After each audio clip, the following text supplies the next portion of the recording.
আমার এই গার্লফ্রেন্ডটা অনেকে শুনে মানে হাসতে পারেন যে গার্লফ্রেন্ড বলতেছে একটা বাইকের, কিন্তু আসলে আমার কাছে এটা একটা গার্লফ্রেন্ডের মতোই।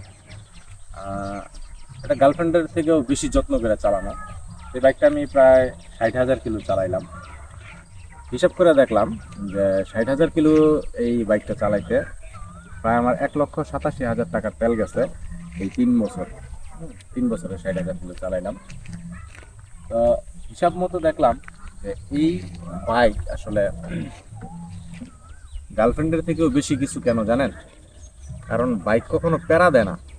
গার্লফ্রেন্ড যেই প্যারাটা দেয়, এই বাইকটা প্যারা দেয় না। এটা প্যারা থেকে মুক্ত করে, মাথাটা ফ্রেশ রাখে। যারই একটা বাইক আছে সে চাইলেই চাবিটা অন, তেল ভরো, চলে যাও কোথাও দূরে। যত ধরনের মন খারাপ আছে সব কিছুর সমাপ্তি একটা বাইক দিতে পারে।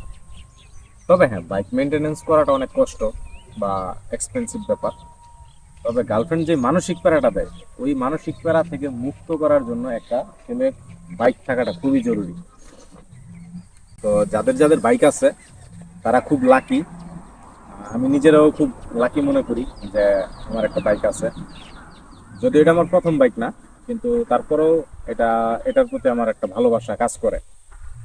বাইক যাদের আছে সবাই আল্লাহর কাছে শুকরিয়া আদায় করবেন যে আল্লাহ একটা বাইক দিছে, কারণ এইরকম বাইক অনেকের কাছে একটা স্বপ্ন, অনেক ছেলের কাছে একটা স্বপ্ন। যদিও আমাদের কাছে হয়তো বা এখন বাইক পুরনো হয়ে গেছে, অনেক কিছু লাগে না, কিন্তু অনেক ছেলের কাছে এই জিনিসটা একটা স্বপ্নের মতো যে যদি একটা বাইক পাইতাম বা একটা বাইক কিনতে পারতাম।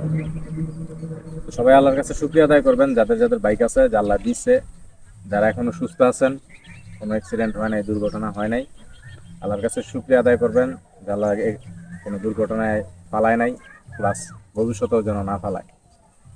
সবাই ভালো থাকবেন। আসসালামু আলাইকুম।